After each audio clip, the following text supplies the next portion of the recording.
Muchas gracias, seguro que es muy interesante para mí, porque bueno, siempre es un placer venir a Barcelona, más siempre para hablar de China, justo el día antes del aniversario de la Revolución Xinhai, ¿no? Así que me parece una fecha bien traída. Bien, sin duda España y China son dos países que se llevan bien. Lo que ocurre es que llevarse bien creo que no significa gran cosa. Es más, yo llevo 20 años viviendo en un edificio donde pues, los vecinos nos llevamos bastante bien, o sea, que quiere decir que la gente más joven ayuda a la mayor a bajar la basura y no sé, cuando uno viene pues está en el ascensor y tal, ¿no? Y todos nos llevamos muy bien hasta hablar de la derrama. Entonces ya la asamblea de vecinos parece lo que decía Cortázar, como la asamblea del fenopático, ¿no? Ya no nos llevamos tan bien, ¿no? Bueno, pues este es un poco mi punto de partida, ¿no? Con España y China la cosa pasa un poco igual, ¿no? O sea, son dos países que se llevan bien, pero claro, como no tienen muchos intereses en común, pues tampoco tienen muchos problemas, entonces es relativamente fácil llevarse bien.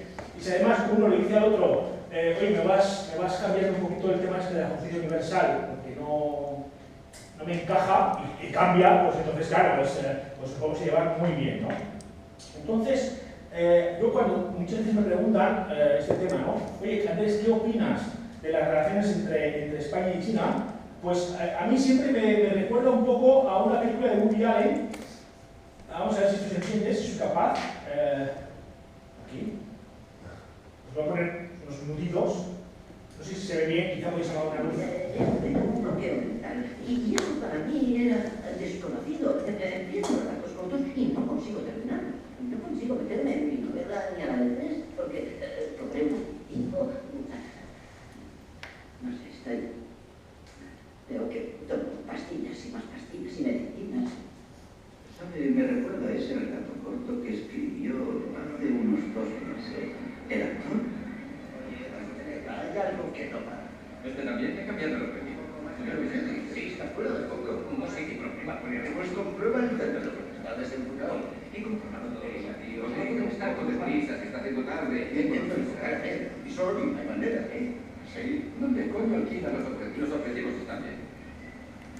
Me cago en la leche, está desenfocando. Lo que yo te he dicho, jefe, que está desenfocando. No me refiero a los objetivos, me refiero a mente.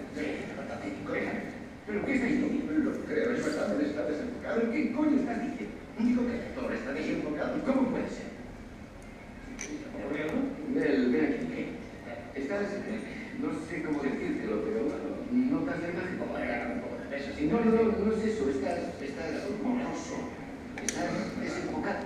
No sé por qué. Oye, podemos hacer. No puedo ajustarlo para una cosa. Pero mira, ¿qué? Mira, sí. La cámara está bien, desenfocado. Seguro. Está bien, no te bien. Yo me siento bien. Él está desenfocado. Está borroso. Los géneros están muy bien. Dejamos todos con un caso. ¿Por qué no cortamos? Vamos y ya veremos qué pasa. Escucha, quiero que no vayas a casa. Sí, quiero que descanses. Ve a descansar y a ver si te aclaras.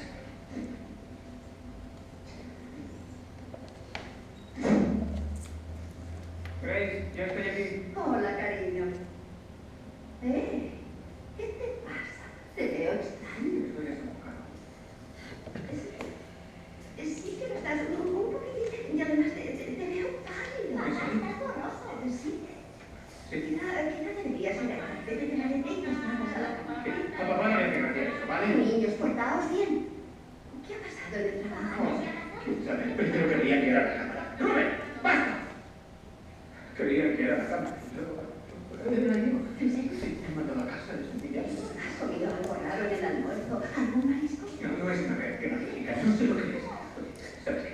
Necesito acostarme y dormir como un tronco. ¿Se encontré bien? Seguro que se te pasa todo, seguro que se ha pasado. Oh, ¿sabes? Tienes que dormir, acostarte temprano y mañana estarás bien. Sin embargo, a la mañana siguiente, las cosas no dan para ver. En realidad, la situación había empeorado. Mel estaba más desenfocado que Cristal. Tengo que ir al médico. Nunca he visto nada igual. No le ocurre nada, ¿no? Salvo que está desenfocado. ¿Qué le pasa? ¿Qué le pasa? Es por mirar a veces, estoy mareada. Por eso quiero que todo se pruebe. No, yo no quiero llevar nada, ¿verdad? No me siento bien, no me ¿Dónde nos encontraremos? Mejor. Es mucho mejor.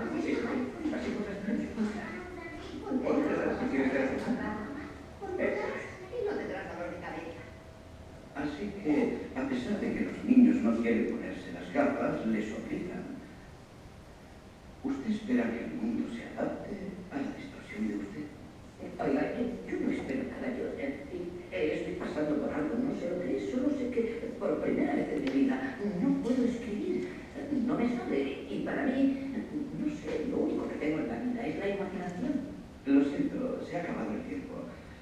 Que se divierta mañana en la ceremonia de homenaje y creo que sería bueno para usted y para su hijo que le lleve. Bueno, un poco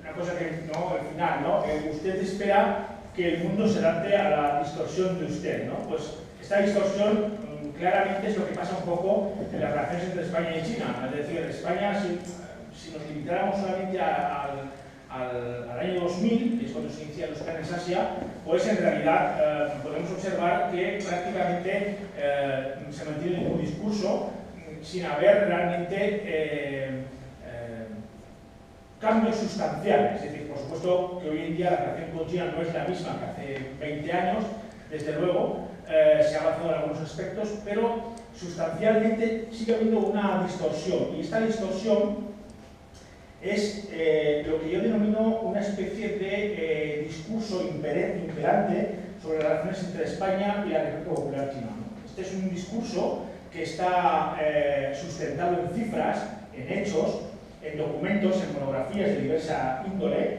en la cual lo que viene a decirse es que, bueno, que España y China, en sus 40 años de relaciones, bueno, sí, se avanza. España, digamos, llegó tarde a China, esta es una idea, llegó tarde a China, pero bueno, al fin y al cabo, aunque llegó tarde a China y esto de alguna manera le impidió tomar buenas posiciones, cuando la reforma económica, etcétera, etcétera, bueno, ya hay una estrategia país y ya se está dando cierta colaboración público-privada que está permitiendo, digamos, avanzar en esta relación, ¿no? Y de alguna manera ganar espacio, ¿no? De hecho, lo que se viene a decir es que, bueno, que todavía la posición de España y la República Popular China es muy modesta. Bueno, creemos que como nos llevamos bien, hay que esperar un poco, es una especie como de optimismo liberal, ¿no? Hay que esperar un poco a que China se desarrolle y entonces nosotros vamos a encontrar oportunidades, ¿no? La idea subyacente, como digo, obedece a una suerte de realismo cuya lógica sería que en la medida en que la empresa tenga éxito, ¿no? O sea, es decir, China se desarrolla, esto da oportunidades a las empresas y por tanto mejorará la posición española, su influencia y por tanto si España gana influencia en China, gana influencia en la región, ¿no? Porque ya lo sabemos, es que la gran transformación que se está dando en Asia-Pacífico se debe en gran medida al auge chino, ¿no? Es decir, esto es lo que ha revolucionado prácticamente y lo que ha permitido, lo que ha apuntalado que el poder mundial y poder económico y político haya pasado, digamos, del eje atlántico al eje del Pacífico, ¿no? Porque a pesar del milagro japonés, Japón siempre fue una potencia con un fuerte PIB, fuertemente desarrollada, pero supeditada políticamente, fundamentalmente a Estados Unidos, ¿no? Bien, en realidad lo que vemos es que, aunque las relaciones en el ámbito político no han dejado de intensificarse desde los años 90, la realidad de las relaciones hispano-chinas es que hoy siguen siendo, bueno, el diagnóstico, ¿no? Sería un grave déficit comercial, marginalidad en lo relativo a inversión directa e influencia cultural y, de alguna manera, pues España sigue siendo un país, una potencia media, pero de alguna manera irrelevante, ¿no? Este es el gran elemento, es decir, como un país como España, que de alguna manera culminó aparentemente con éxito su transición política interior y que después desplegó entre el año 85 y el año 95 para asombro del mundo una audaz política exterior que llegó a meterse en el núcleo fundador del euro y que ha visto además cómo sus empresas se hacían multinacionales al llegar a finales del siglo XX. Hay que recordar que antes de la gran crisis económica, España llegó a ser el primer inversor en América Latina por delante de Estados Unidos, ¿no? Bueno, pues ¿cómo es posible que este país, sin embargo, sea, es decir, que está dentro de estas primeras economías del planeta, ¿no? Etcétera, etcétera, bueno, pues tenga en un espacio que es crucial una participación también relevante, ¿no? Entonces, bueno, la respuesta a esa pregunta yo creo que hay que buscarlas en la historia reciente del país. De una parte, a la falta de interés por China que ha existido tradicionalmente en la política exterior española, y de otra, en mi opinión, mucho más importante, en el corte social, económico y científico-técnico que supuso el franquismo. Habría una tercera razón, que sería también, en mi opinión, importante, que es el modelo de crecimiento adoptado en la tercera restauración borbónica. Es decir, fundamentalmente el gobierno de Felipe González, porque los gobiernos de la OCDE pues, estuvieron bastante con la transición y básicamente eran personas sin imaginación procedentes del franquismo sociológico, pero el gobierno de Felipe González tomó una decisión política que era dónde situar el motor del crecimiento económico en España. Y en lugar de situarlo en el interior, pues lo situó en el exterior. Entonces, esto situó a España como un país dependiente de qué pasaba en el extranjero, algo que se ha visto, pues que después en la crisis del 2007 pues, puso en evidencia, ¿no? Pero que en realidad era un modelo que ya venía antes, ¿no? Esto, hay trabajos muy interesantes que comparan, por ejemplo, el caso español con el coreano, donde Corea del Sur, en situaciones de partida muy similares, tomaron decisiones diferentes, ¿no? Los coreanos tomaron la decisión de, digo Corea, no digo Taiwán, ¿no? Porque digamos Corea tiene unas particularidades mucho más, en el caso taiwanés se parece casi más al español en cuanto a su dependencia con Estados Unidos, ¿no? En un momento determinado. Pero en el caso coreano, Corea y España estaban básicamente los frente al mismo punto. Unos deciden hacer una apuesta interior y los otros lo que deciden es, en el caso español, es básicamente poner el motor de crecimiento europeo, ¿no? Que hay un momento de fuertes incidencias. Bien, bueno, hasta aquí. En realidad, mi ponencia acaba aquí. Esta es la idea. Me podría ir ya, pero como me habéis tenido hasta aquí y me habéis pagado el tren, alojamiento y tal, pues la voy a seguir unas horas más, ¿no? Vale, entonces, la jornada de hoy, la charla de hoy, pues, de ganar la pasta, entonces la jornada de hoy la voy a dividir en dos bloques, básicamente. Una primera, voy a intentar ofrecer una rápida panorámica que va básicamente de los inicios de la Ruta de la Seda hasta 73, una rapidísima panorámica, como podéis imaginar. Y después voy a intentar centrar la exposición en lo que denomino tiempo de transición exterior, que sería básicamente el establecimiento de las relaciones diplomáticas en el 73 hasta la cumbre mediterránea del 95, que en mi opinión es cuando España deja de ser un país paria y es cuando en realidad, a partir del 95, es incluso cuando el gobierno de González se plantea de forma bastante audaz. Otra cosa después es que también los recursos del país son los que son, otros espacios, ¿no? Fundamentalmente China como un gran mercado para las empresas españolas y Japón como un gran inversor, ¿no? No sé si os acordáis, porque los tiempos ya son pretéritos, pero en los 90 pues, fueron años de llegada de inversiones japonesas, ¿no? Nissan, ¿no? Tenía un anuncio muy potente, ¿no? Nissan, los japoneses, ¿no? Pero que era un poco el símbolo de una llegada, ¿no? Y esto pues, es uno de los, bueno, también, igual que se dice una cosa, se dice la otra, ¿no? Bien, el primer bloque voy a intentar reflexionar un poco sobre la profundidad de las relaciones bilaterales y las raíces de la relación, es decir, hasta dónde llega esa relación entre China y España. Y el segundo bloque no solamente es el arranque o el punto de partida del año 73 de las relaciones entre los dos países, sino que también es una fecha muy importante, que seguro que aquí conocéis mucho mejor que yo, asociada al cambio de estrategia de política exterior de España. Es decir, es el momento en el que la tecnocracia franquista dice, bueno, hay que buscar nuevos mercados, no importa tanto el elemento ideológico, ¿no? Es la época de López Lago, no importa tanto el elemento ideológico, lo que importa es abrir nuevos mercados, ¿no? Entonces, en ese momento es cuando se empiezan a establecer acuerdos con los países del este, con los países del campo socialista, y finalmente también entre ellos se va a establecer relaciones con la República Popular China.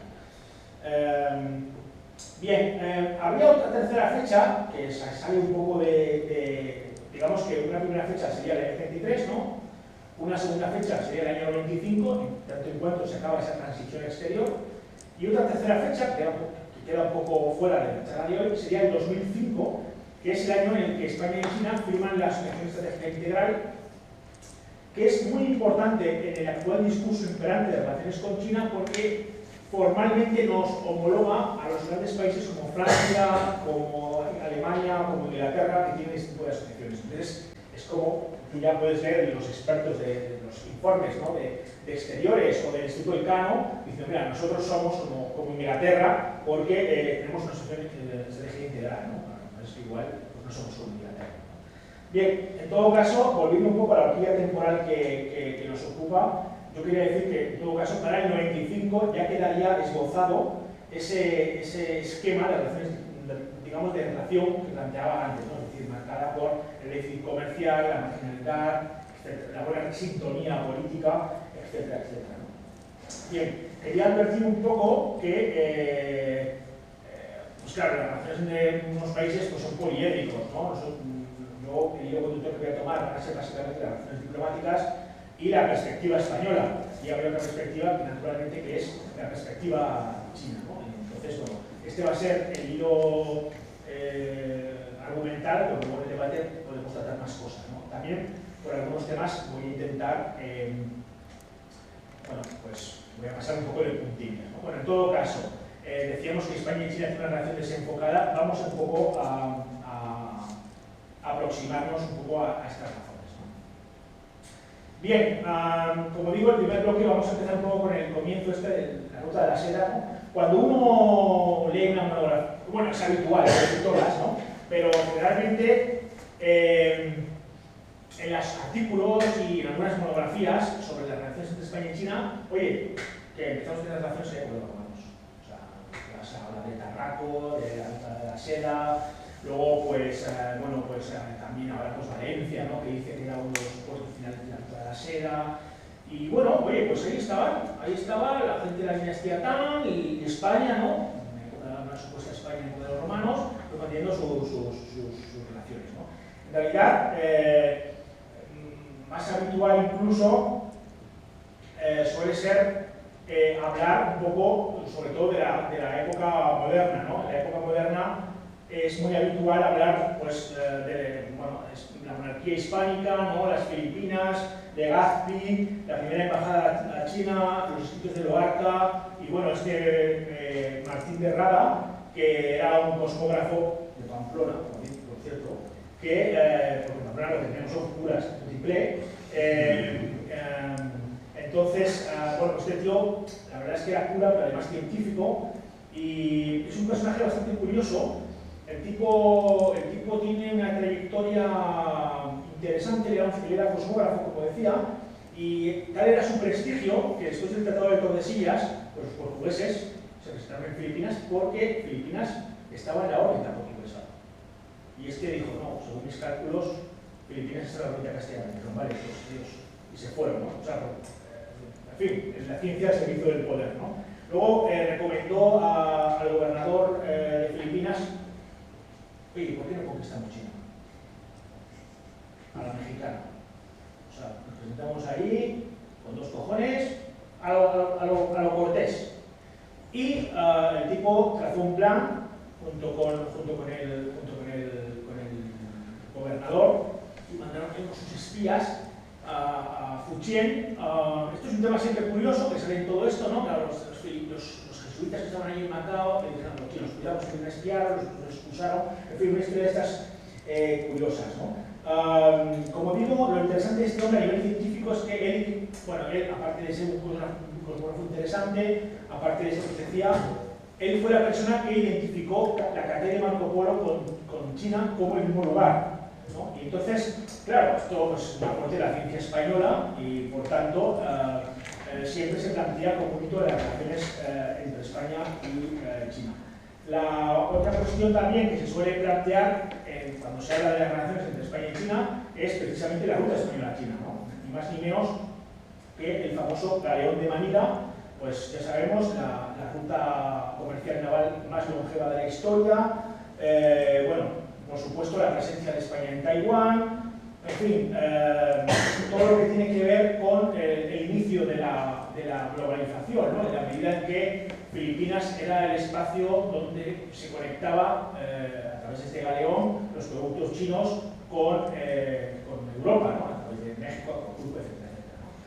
Bien, el talón de Aquiles de este constructo, que es muy habitual encontrarlo, es decir, la idea resumida sería que España y China son dos viejos países que tienen una historia compartida, es que ni España era España ni China era China. Es decir, estamos hablando de dos constructos imperiales que nada tienen que ver con los países que hoy conocemos. Es más, son dos constructos históricos que obedecen a dinámicas imperiales propias. Entonces, coinciden, ¿no? Coinciden. Hay de hecho, por ejemplo, un episodio interesante, y es que cuando Felipe II manda un legado, una embajada quiere mandar una embajada al emperador Ming, rápido lo paran, diciendo cuidado, porque mandar regalos al emperador supone reconocer, ¿no?, su ascendencia como soberano universal, ¿no?, en el concepto de monarquía de relaciones tributarias que tenían los chinos, ¿no?, que nada tiene que ver con el concepto actual de relaciones internacionales. De hecho, bueno, son elementos que aparecen también, no, es que España y China, tal, ¿no? El tema de la plata, no sabéis que la plata española era como el valor refugio, entonces, bueno, pues se resillaban y se era como el dólar, ¿no? De hecho, bueno, esto es una anécdota, pero la palabra dólar viene de duro, y si veis el símbolo del dólar, en realidad son las dos barras de Hércules del escudo, ¿no? Del escudo de los Borbones, ¿no? Son las dos barras de, veis la moneda, ¿no? Las dos barras de Hércules con el lema plus ultra, y esto es el símbolo del dólar, ¿no? Bueno, simplemente porque en ese momento la plata española era la moneda de refugio. Bueno, a mí me parece interesante reflexionar sobre precisamente el 19, ¿no? Es decir, decíamos que durante la era moderna siempre se está hablando de esta era moderna, de esta época de gloria, de relación entre los dos viejos imperios, pero en realidad en el proceso de conformación del Estado moderno, ¿no?, frente a, bueno, ya sabéis, ¿no?, mediante este triple proceso revolucionario que sería la revolución liberal, la burguesa e industrial, creo que es interesante añadir un cuarto proceso, que es la redistribución colonial. Algo que es evidente en Asia-Pacífico y en China en particular, ¿no? Y es precisamente aquí donde se ve claramente la España de finales del 19 o principios del 20, que ya es el embrión del Estado que hoy conocemos, comienza a relacionarse con China de manera, o con algunos rasgos, que hoy mismo se tienen, ¿no? Por ejemplo, no hay una política de Estado hacia China. Es decir, cuando ya todos los estados están estableciendo, los estados coloniales, ¿no?, imperialistas, están estableciendo una política hacia China, España, por supuesto, no tiene una política hacia China, lo que sí tiene es un archipiélago de personalidades curiosas. Y esto es lo que pasa también hoy. Es decir, no hay una política hacia China, lo que hay es un archipiélago de personalidades interesantes, ¿no?, o que más o menos interesantes. Por ejemplo, bueno, simplemente como muestra un botón, es fácil encontrar en la literatura entre las relaciones entre España y China que el protocolo Boxer se firmó en la Embajada de España. Esto también es un tema que se plantea como digamos, mito de la influencia de España en China, ¿no? Pero bueno, es que se firmó en la Embajada de España porque el embajador Cologán pues era el decano del grupo diplomático, no tenía más mérito. Bueno, aquí lo vemos. Es una cosa curiosa, ¿no? Cologán es un tipo de la banda y al lado es el actor Alfredo Mayo interpretando al embajador Guzmán, en lugar de Cologán, en 55 días en Pekín, ¿no? Bueno, entonces aquí tenemos un poco la distribución de las indemnizaciones por el protocolo Boxer, y algo que nunca se cuenta es que Cologán, pero lo que no se cuenta es que no hay ninguna conciencia, ninguna noticia, ninguna nota, al menos esto no se encuentra todavía, de que España cobrase su indemnización. Que esto, bueno, nos deja, es el reflejo claro de la política, en fin, de la relación que España tenía en aquella área. Bien, lo que sí es cierto es que todo esto,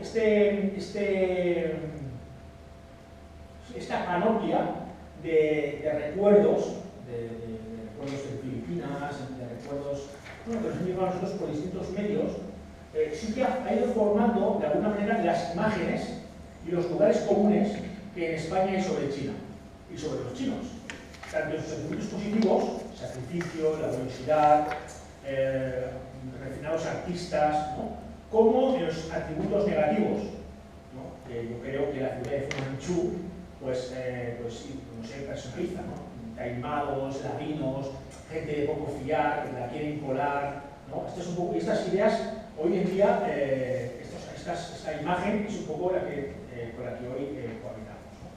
Nos acercamos a nuestro periodo. Me gustaría hacer una breve reflexión muy por encima de lo que supuso la Guerra Civil Española, cuando los comunistas chinos rápidamente ven que lo que está pasando en España es la política de Frente Popular y la alianza entre las distintas fuerzas republicanas puede ser un buen modelo en su guerra de liberación contra Japón, ¿no? Esta es una de las manifestaciones que se organizaba, esta fotografía de aquí, que bueno, está un poco así. Bueno, por supuesto hubo chinos en las guerras internacionales, un pequeño contingente, venidos fundamentalmente de Europa. Bueno, esto es una foto en China, digamos, de solidaridad. No se ve muy bien, pero pone: saludamos a los bravísimos soldados de la España, ¿no? No se ve muy bien por la fotografía que pone encima. Xiaoyin no os ha hablado, pero ella ha participado en una publicación también muy reciente que toca este tema, precisamente la de las solidaridades en el ámbito antifranquista entre España y China, que me parecen bastante interesantes. En todo caso, la Guerra Civil de España, 36-39, la Segunda Guerra Sino-Japonesa, 37-45, la Segunda Guerra Mundial, 39-45, y la Guerra Civil China, 27-49, va a dejar un escenario internacional complejo. En lo que a nosotros nos atañe, y por simplificarlo mucho, podríamos hablar claramente de un mundo marcado por la rivalidad de dos superpotencias, la victoria del fascismo en España y la retirada del Kuomintang, que no voy a decir como partido fascista porque es mucho más complejo que ello, a Taiwán. Bien,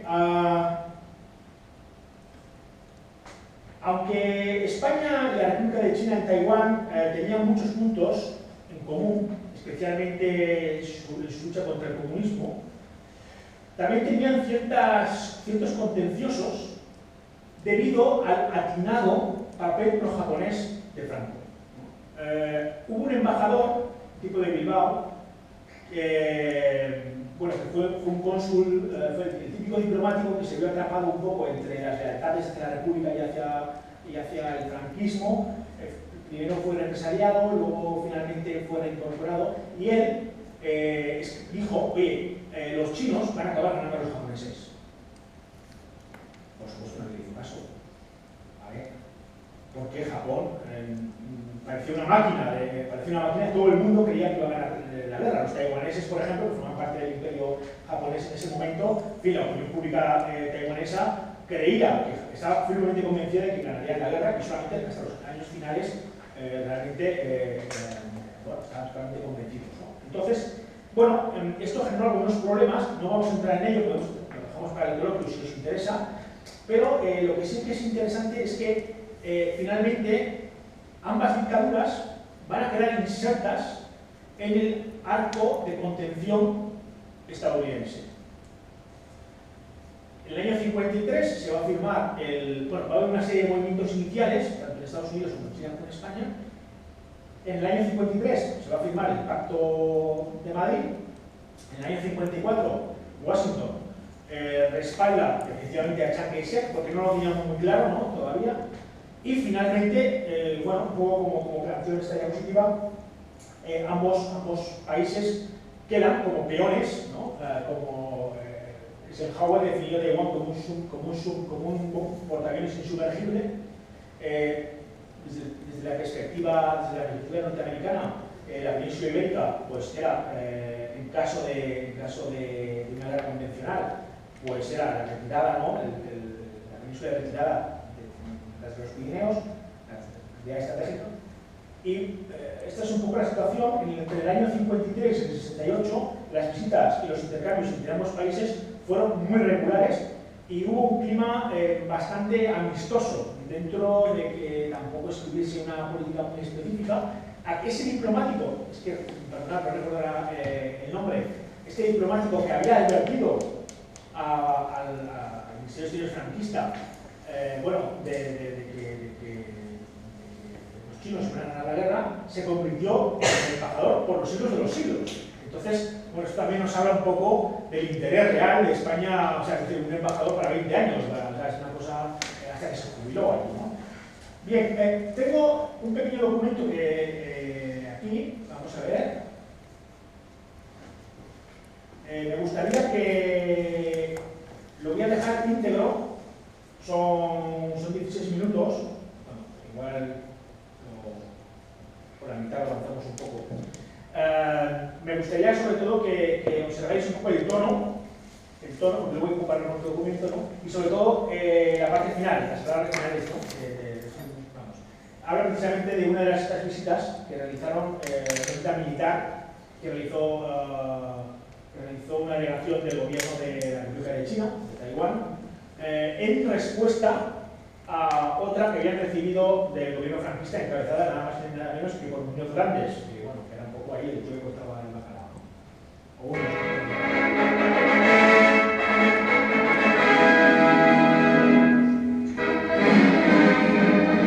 Sobre Madrid, capital de España, ha caído la noche y sus edificios aparecen bellamente iluminados. En el aeropuerto madrileño de Barajas esperan personalidades españolas y chinas a la misión militar de la República de China que viene a España aceptando una invitación del gobierno español hecha durante la estancia del capitán general Muñoz Grandes en Formosa. Preside el grupo el general del ejército Deng Menchi y la forman el almirante Ma Chichuan, el teniente general Wang Changwei, los generales Yun Shaolien y Wu Shuguan y el teniente coronel Chang Mufei y el capitán Yu Jun Han. En compañía del capitán general Muñoz Grandes, que acudió a darles la bienvenida, el general Deng Menchi pasa revista a las tropas que le rinden honores y establece su primer contacto con la colonia china en España, que ha acudido a saludarle en torno a su embajador y personal diplomático. La misión inicia sus visitas a las autoridades españolas cumplimentando en Capitanía General al jefe del Estado Mayor español, capitán general Muñoz Grandes. Más tarde, en el Ministerio de Asuntos Exteriores, las ilustres personalidades orientales celebran una entrevista con el ministro don Fernando María Castilla en un marco de amable y sincera amistad.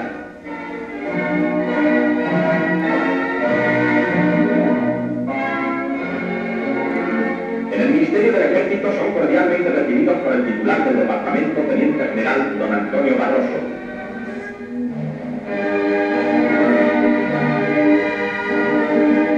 Seguidamente se trasladan al de Marina, donde conversan con el ministro almirante don Felipe Abartuja.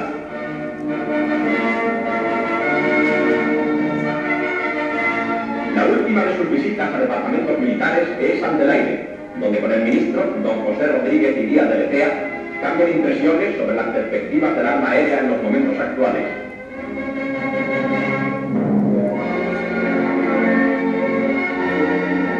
En visita de cortesía por su cordial recibimiento de la población madrileña a la misión, acompañada por el capitán general Muñoz Grandes, acude al ayuntamiento donde el alcalde de la ciudad, conde de Mayalde, ofreció un almuerzo en honor de los ilustres huéspedes. Finalmente, en el Palacio del Pardo, su excelente jefe del Estado, generalísimo Franco, concedió audiencia al general Deng Menchi y a sus acompañantes, que les ofrecieron un delicado obsequio.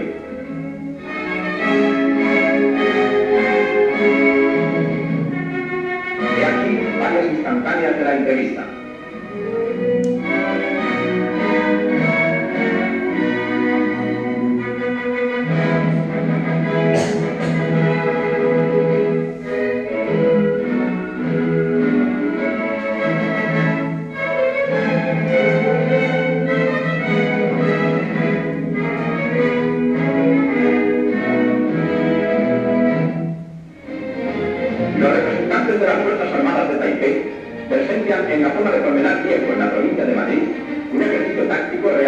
su honor con una división de infantería. Intervienen en el simulacro 2.000 hombres, apoyados por carros de asalto y varias baterías artilleras, y observan también el desarrollo de la operación el ministro de la Guerra y el capitán general Muñoz Grandes, con otros altos jefes del ejército español.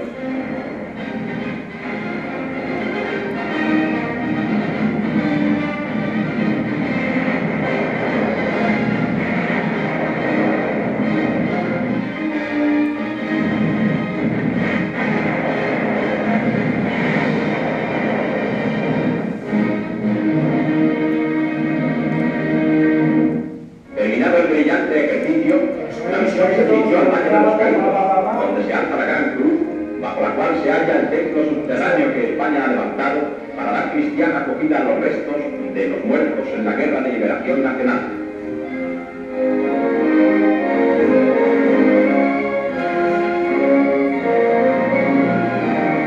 Después de depositar una corona en su memoria, los componentes de la misión admiran la grandeza de la componentes.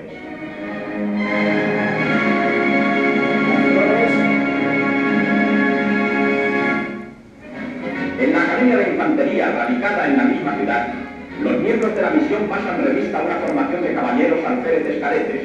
Después de examinar las aulas y dependencias, presentan una exhibición de ejercicios físicos y de aplicación militar, realizada por los alumnos en las pistas e instalaciones deportivas.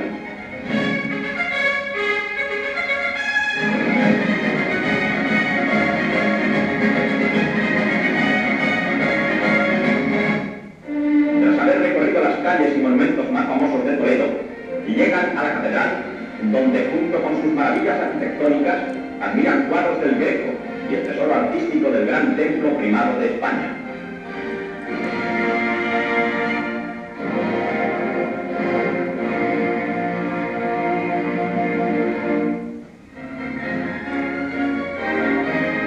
De regreso a Madrid, visitan la gran Pinacoteca Española, el Museo del Prado, donde les acompañan el director y subdirector señores Sánchez Cantón y Salas.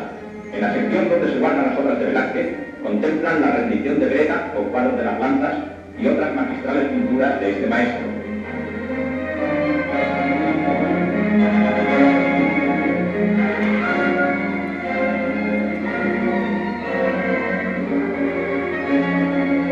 En el Casón, situado en las proximidades del Museo del Prado, admiran una colección de cuadros de Goya procedentes de colecciones particulares, dignos de toda admiración, como lo demuestran los ilustres visitantes.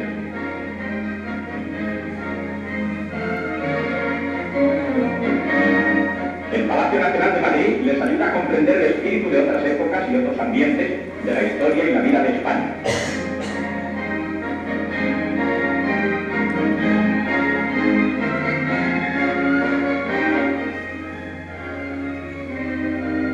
La misión china ha recibido diversas condecoraciones en las personas del capitán general Chen Menchi, el embajador Huang Shaokun y el agregado militar Wu Yuquan. Llega el momento de la partida. China y España tuvieron en su lucha contra los comunistas la amarga experiencia de una guerra. Hoy siguen luchando por la cultura y la tradición de la humanidad entera. China y España constituyen la centinela de Oriente y Occidente bajo la dirección de dos caudillos providenciales, Chiang Kai-shek y Franco.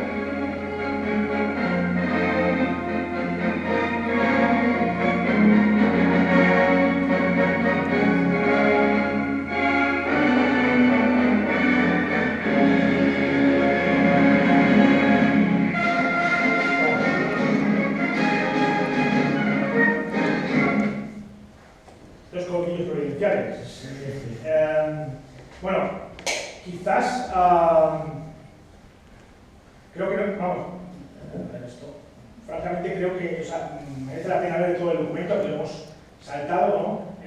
La verdad es que la parte final no tiene desperdicio, ¿no? Este elemento y refleja, creo que refleja muy bien ese espíritu, ¿no? de la relación entre ambos países. Bueno, este es el vídeo. Bueno, vamos a empezar ahora con este tiempo. Como sabemos, en el año 73, ambos países, bueno, se produce una ruptura de relaciones diplomáticas con China para establecerla con la China roja o China comunista, que era como en todos los documentos oficiales se llamaba a la República Popular China.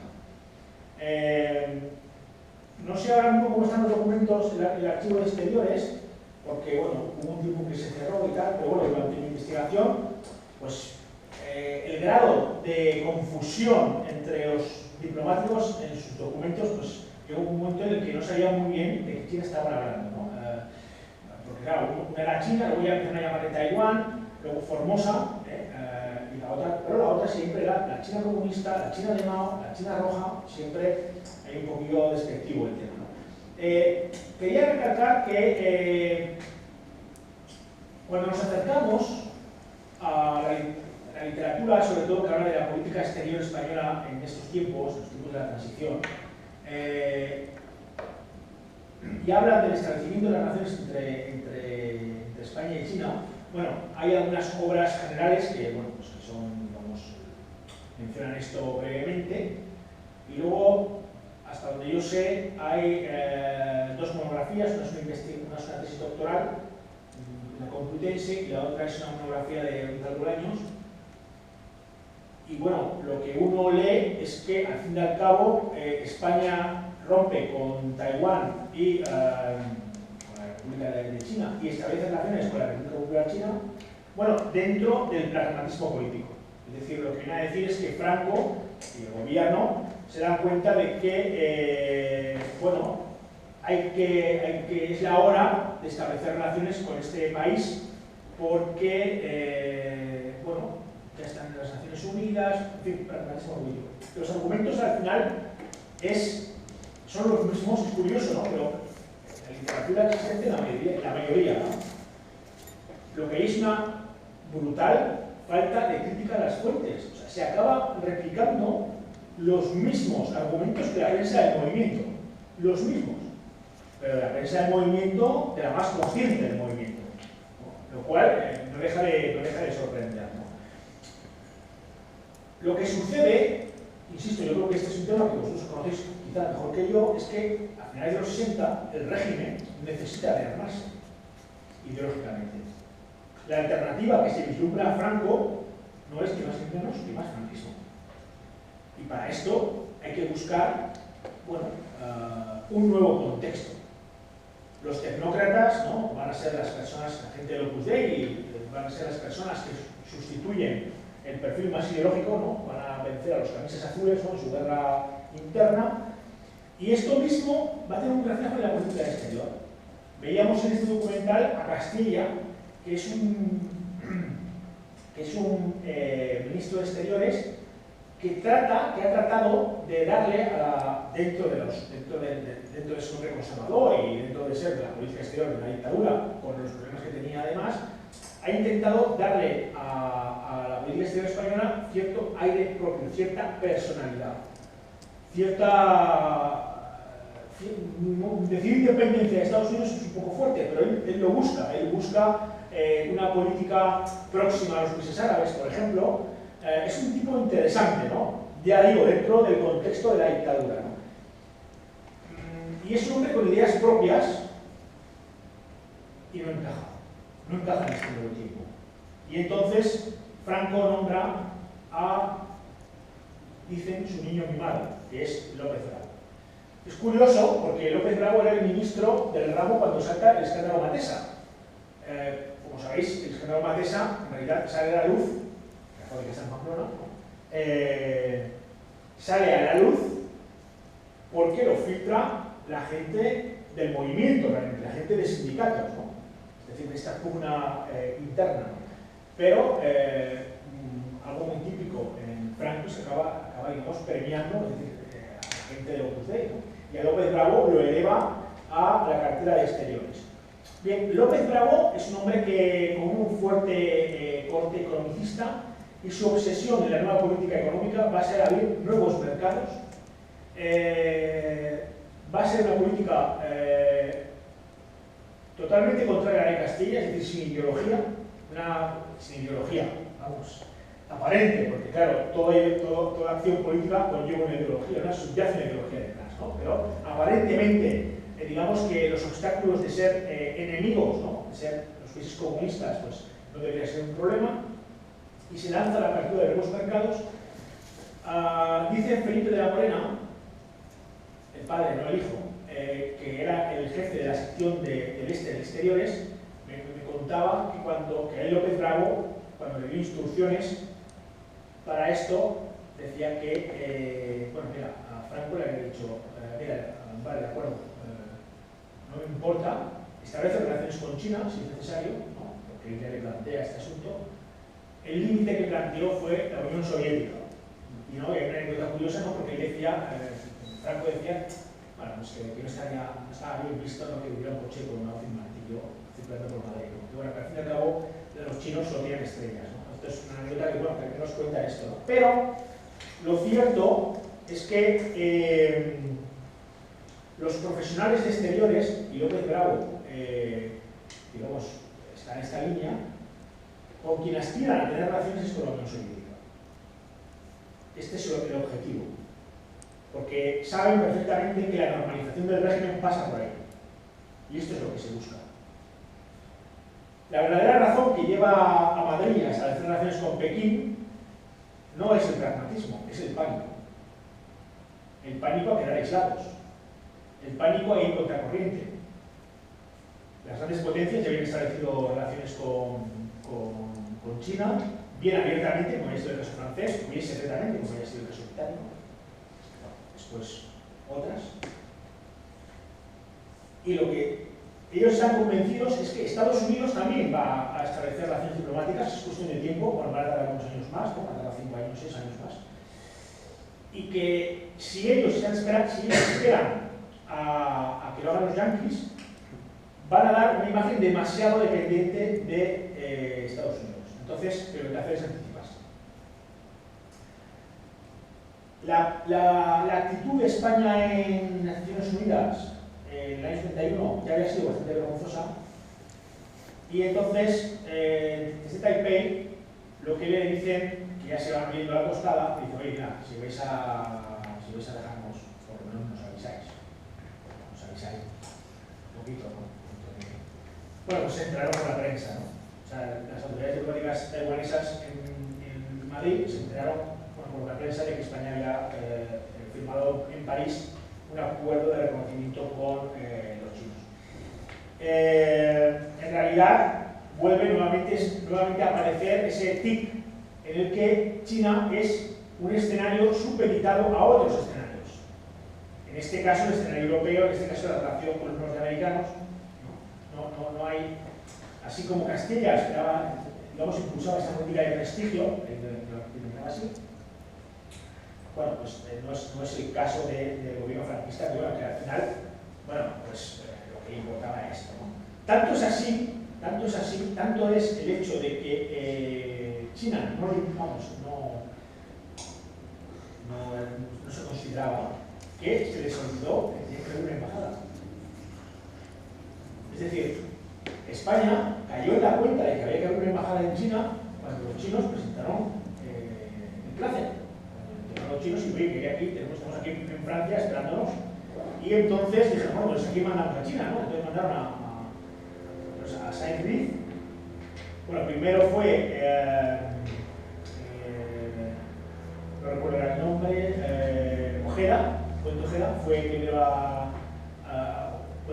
allí como primer secretario a ver la embajada con una máquina de escribir que la había comprado en el puerto de Hong Kong. Estas eran las grandes. Entonces el tío fue, abrió allí, se instaló, y vino el embajador, la secretaria y el traductor, ¿no? Me gustaría llamar la atención sobre un hecho, y es que mientras que España había firmado relaciones diplomáticas con China bajo el efecto del pánico de quedar aislados, no había otro objetivo, digo, incluso se olvida el tema de algo tan básico como abrir la embajada. Los chinos sí consiguen su objetivo, que es eliminar a otro país de la lista de reconocimientos a la República de China. Ellos consiguen su objetivo, quizá no quieran mucho más, ¿no? Tampoco la China de los 30 pues, era el país que era, pero tenían esta ambición que era aislar a Chiang Kai-shek y, bueno, consiguen un país menos realista. Bien, en el año 75, la muerte del dictador abre otro periodo, este periodo de transición en la política exterior española. En el año 35, España lo que tiene son relaciones internacionales, pero no tiene política exterior. Es un país que es un paria de la escena internacional. Yo recuerdo Máximo Cajal, en nuestras entrevistas, él me decía que él, siendo un personal del país, que él notaba como, bueno, pues España era, en fin, era el estado pobre, o sea, y bueno, aparte de París tenían todos los días una manifestación delante de la embajada, ¿no? Aparte de esto, pues eran un poco, pues notaban esta marginalidad de la escena internacional, especialmente en los años del tardofranquismo, ¿no? Donde hay mucha presión exterior, ¿no? Estamos hablando de los procesos de Burgos, etc. Entonces, claro, los diplomáticos españoles, en el mundo en la carrera diplomática española, digamos que en el mundo diplomático hay dos grandes bloques, los diplomáticos políticos y los diplomáticos de carrera, y dentro de los diplomáticos de carrera había una minorísima que era progresista, el resto era gente del régimen. Bueno, pues entre los progresistas pues está Morán, está Máximo Cajal, en fin, hay algunos, ¿no? Pero bueno, la mayoría era gente del régimen, con lo cual pues la gente del régimen estaba un poquito cómoda con ese punto, ¿no? Pero claro, había los jóvenes que estaban, bueno, ese tema es muy incómodo. Él me contaba esto, de que era un país bastante paria, y entonces el objetivo de estos diplomáticos, de los diplomáticos profesionales en general, pero de los diplomáticos profesionales progresistas, más todavía, era modernizar las relaciones diplomáticas, dotar a España de una política exterior. Y para esto había tres áreas prioritarias que desde luego no era China, no era Europa, el eje atlántico, tanto Estados Unidos como América Latina, y el Mediterráneo. Esa modernización, como decía al principio, se va a dar por terminada en el año 95, y ya es cuando España, como país integrado en las estructuras políticas económicas y de seguridad del Occidente, es cuando se va a plantear lanzar a otros mercados, ¿no? como decía al principio. No obstante, entre el 73 y el 95 se van a dar algunos hitos, se van a dar los primeros intercambios comerciales. Muy pronto, además, en el año 76-77 ya encontramos empresas españolas en China, y bueno, y sobre todo quizás lo más interesante es en el año 84 la presencia de ALSA, ¿no? ALSA, bueno, es un caso de estudio porque revoluciona los transportes en China. Antes de la llegada de ALSA, el autobús salía cuando se llenaba. Y es ALSA la empresa que va a empezar con un régimen de horarios. De hecho, hay mucha gente en China que piensa que ALSA es una empresa china.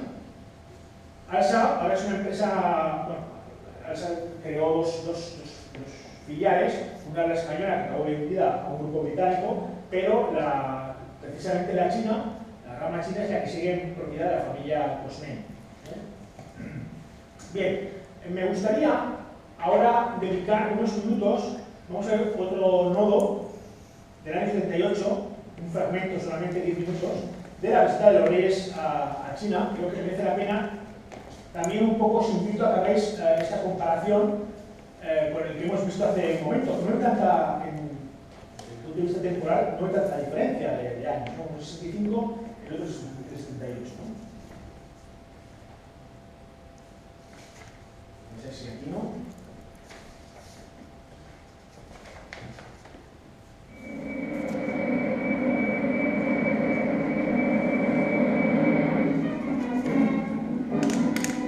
El día 16 de junio de 1978, y desde muy primera hora, las proximidades del aeropuerto de Pekín, llamado la capital, se vieron concurridas por varios millares de personas que iban a participar en una gran parada de bienvenida a unos huéspedes ilustres, sus majestades los soberanos de España. Pero lo que estas masas ignoraban era que con estas personas reales llegaban por vez primera a estas tierras de la milenaria China unos representantes de las monarquías europeas. Jamás en el transcurso de su historia habían recibido la visita de unos reyes occidentales.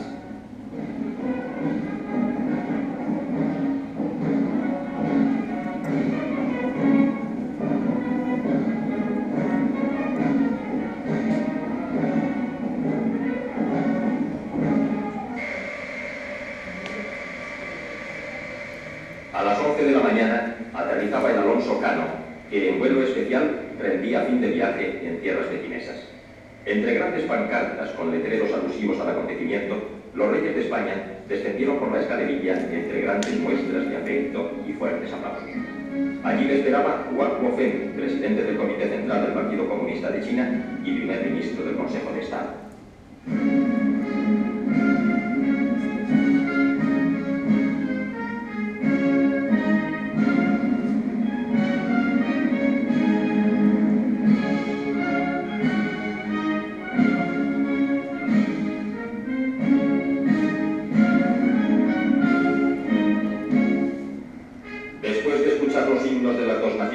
Los reyes, acompañados por el presidente Hua y demás autoridades, pasaron revista a una guardia de honor compuesta por representantes de las fuerzas de tierra, mar y aire del Ejército Popular de Liberación de China. Los huéspedes españoles y las autoridades chinas dieron la vuelta por la explanada principal del aeropuerto para saludar a la muchedumbre, mientras resonaban gritos de consignas y el batir de tambores y de gongs. Jóvenes y adolescentes vestidos de múltiples colores bailaban al compás de los acordes de la música.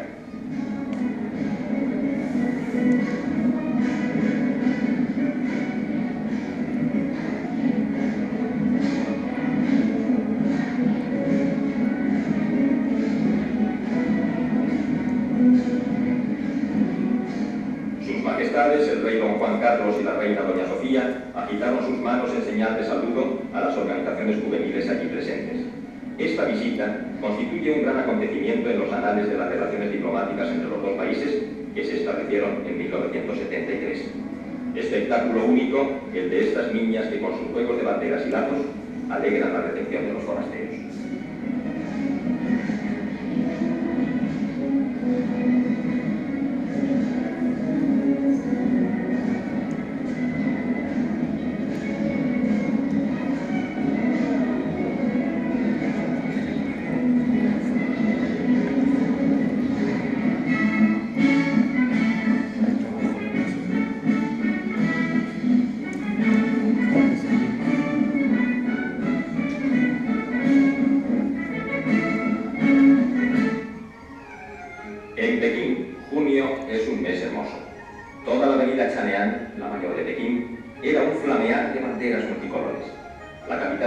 Estaba engalanada con adornos de fiesta para dar la bienvenida a los distinguidos huéspedes españoles. Unos 8 millones de habitantes tiene la capital, siendo el método más usual de transporte el de la bicicleta. Verdaderos enjambres de disciplinados ciclistas circulan constantemente por las amplias avenidas pequinesas, llegando en las horas punta a causar un cierto agobio este permanente tráfico.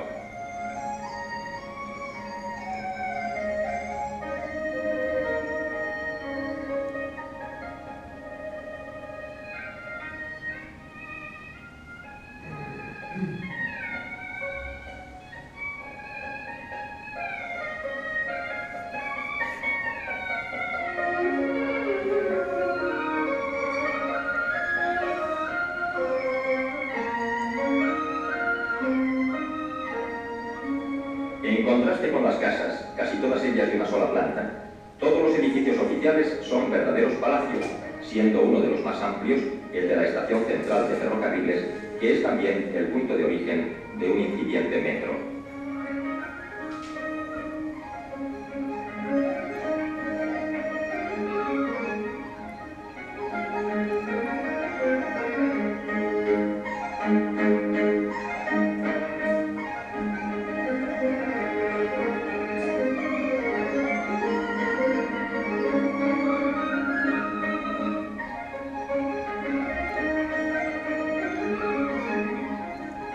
En el centro de Pekín existen varias calles comerciales que están permanentemente llenas de ciudadanos que vienen a comprar, ya que en ellas se encuentran la mayor parte del mundo, para ofrecer una corona de flores en su memoria.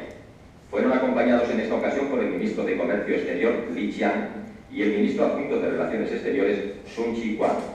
También asistió la delegación española en pleno. La ofrenda floral española tenía una cinta con la siguiente leyenda: Sus Majestades los Reyes de España al presidente Mao Zedong, y fue depositada ante la estatua erigida en su memoria. Luego, lentamente, toda la comitiva pasó a la sala de homenaje y guardaron unos momentos de silencio ante los restos del presidente Mao.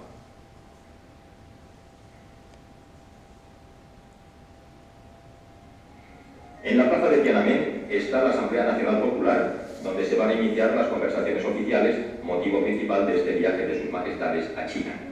Asisten a ellas todas las delegaciones al completo, presidiéndolas el rey don Juan Carlos por parte española y por parte china Deng Xiaoping, viceprimer ministro del Consejo de Estado.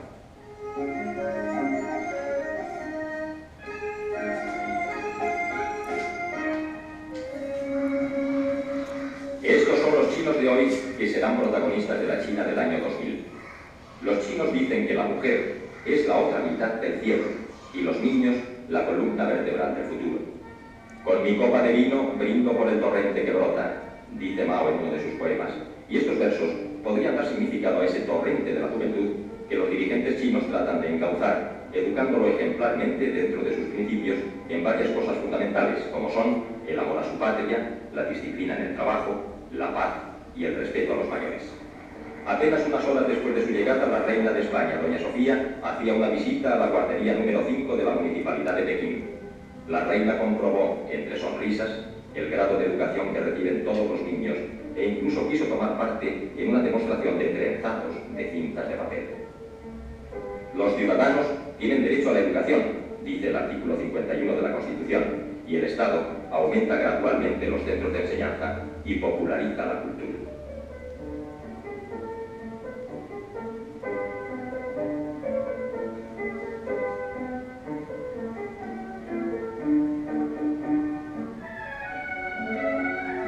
El Consejo de Estado de la República Popular China ofreció este mismo día de la llegada a Pekín de sus majestades un banquete como calurosa bienvenida a don Juan Carlos y a doña Sofía.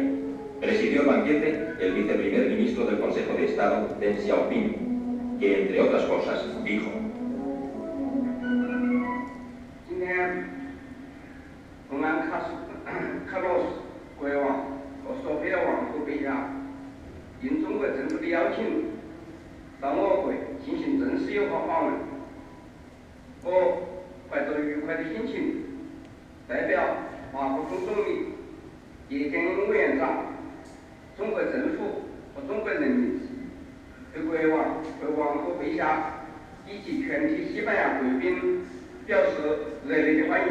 Respondiendo a la invitación del gobierno chino, sus majestades, el rey don Juan Carlos I y la reina doña Sofía, han venido hoy a nuestro país en una visita oficial de amistad. Me complace expresar en nombre del primer ministro Hua Guopeng, el presidente Ye Jianying del Comité Permanente de la Asamblea Popular Nacional y el gobierno y el pueblo chinos, nuestra calurosa bienvenida a sus majestades, los reyes y a los demás ilustres huéspedes españoles. 西班牙是具有悠久历史和灿烂文化的国家。西班牙人民勤劳勇敢，热爱独立自由，有着反抗外来侵略的光荣传统。西班牙人民富有创造精神，他们在航海以及文学、艺术等方面的辉煌成就，对丰富人类的文化保护做出了不可磨灭的贡献。Deng Xiaoping fue muy aplaudido al concluir su discurso. Un primer brindis por la amistad entre los dos pueblos.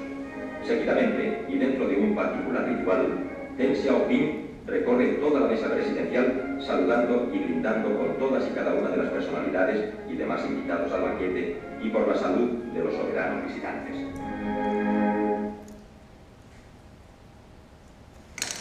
Ha habido un momento que no tenía desperdicio. No sé, casi.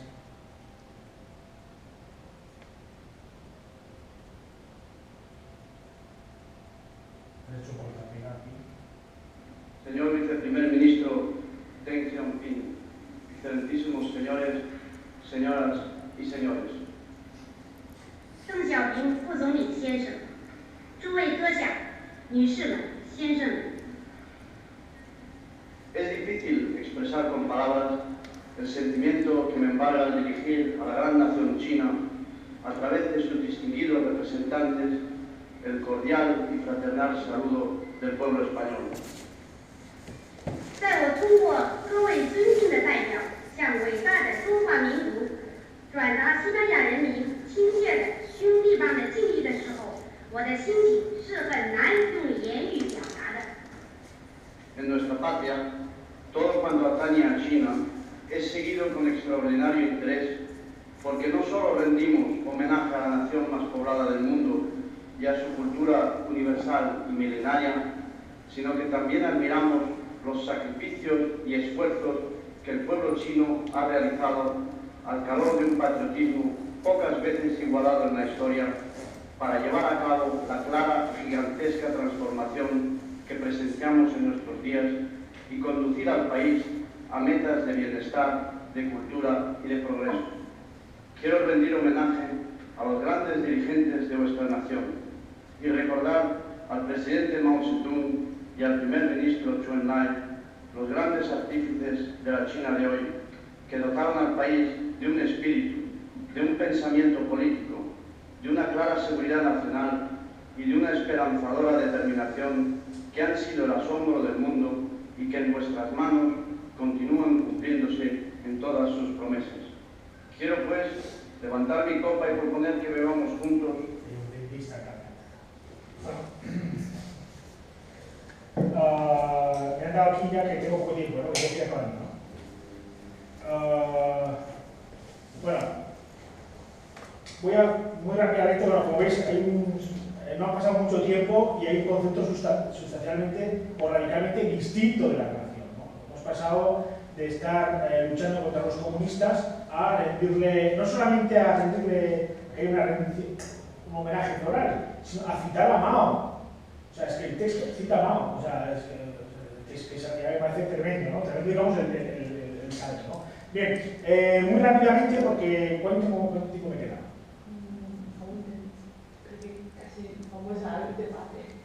Vale. Bueno, solamente me dejas los sucesos de Tiananmen, muy rápidamente termino, ¿vale? Bien, me gustaría muy rápidamente plantear algo que realmente es importante en la relación entre España y China, que son los sucesos de Tiananmen. Bien, toda la literatura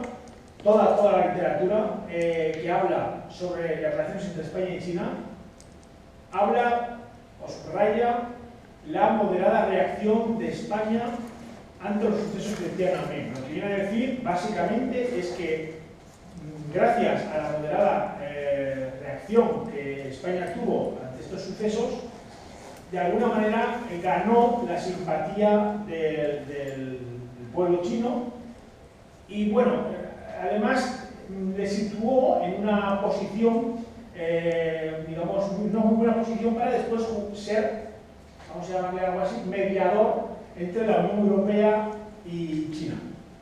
Bien, me gustaría plantear 4 ideas que son un poco lo que viene aquí, ¿no? O sea, efectivamente, España jugó un papel, pero hay que relativizarlo porque hay que tener en cuenta que el Consejo que aprobó las sanciones fue el Consejo de Madrid.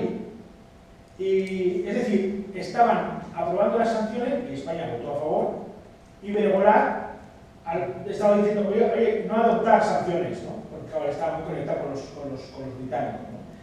En segundo lugar, también se debe relativizar el rol jugado por Madrid. Es decir, en realidad, se viene a decir que cuando fue el ministro Ordóñez, siendo ministro, fue recibido con honores de jefe de Estado. Claro, es que Ordóñez, en ese momento España era el país que dirigía a Europa, o sea, que estaban recibiendo no era al jefe de la diplomacia española, sino al jefe de la diplomacia europea. Lo que sí es cierto es que España reveló hacia China su valor político. Es decir, de repente los chinos se dieron cuenta, hostias, estos tíos pueden tener posiciones propias dentro de la Unión Europea. Y también este tipo de relación demostró a Madrid que si tenemos una buena relación con los chinos a nivel político, podríamos tener más oportunidades para nuestras empresas. Bien, en realidad España fue incapaz de, aunque se dio una expansión sin precedente de los elementos económicos, España fue incapaz de aprovechar esa ventaja estratégica que situaba como único país europeo. Es decir, España se saltó, digamos, la disciplina comunitaria y empezó a colocar sus empresas allí, pero fue incapaz de aprovechar esta ventaja estratégica porque, en realidad, eran otras dimensiones, no solamente para la administración española, también para la empresa, las que estaban siendo priorizadas, ¿no? Fundamentalmente América Latina, Europa y el mundo mediterráneo. Bien, muy rápidamente, y con esta última transparencia termino. Al final del 95, cuando concluye la transición exterior, como decía al principio, las características de la relación bilateral ya están esbozadas y son básicamente las que hay hoy. Una perspectiva española fuertemente economicista de la relación, sintonía política, déficit comercial y marginalidad desde el punto de vista de presencia española. En ese momento eran más inversiones, ahora podemos hablar de inversiones y de presencia en China. Es lo que yo denomino, además, hay instalado en la administración lo que yo denomino el síndrome Tiananmen. Es decir, siguen pensando que fortalecer las relaciones políticas equivale a ampliar la influencia económica, cuando no necesariamente es así, porque la China de hoy no es la China de 1989. Podemos seguir, pero damos paso al debate y ya está, ¿no? Vale.